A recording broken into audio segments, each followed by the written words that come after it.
do you think the old you was like a phase? Or parang, ay, ano, parang nag-evolve pala ako? Hindi po siya face lang. Kasi if face lang siya, so dapat, if na-try ko na siya na isang beses, hindi ko na dapat uulitin. Pero dahil nakailang girlfriend din po ako, hindi siya face for me. Part talaga siya ng sarili ko. So, yung term po for me ng factory reset is siguro mas lumabas lang talaga yung pagiging feminism ko. Yung ano ko, yung pagiging Oo. feminine ko. And then, yung sinasabi rin nila na baka hindi mo pa alam yung term na bisexual, ganyan.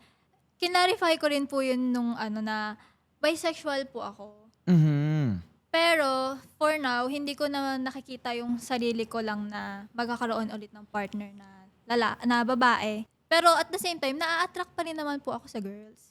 Iba kasi yung preference, at saka Sa iba yung mismong choice Oo. that you've made, 'di ba? Parang paminsan you can have a certain preference, pero yung active part ng brain mo really decides na ito yung Yes. gusto ko. And Yes. parang papanindigan kung ganitong decision ko.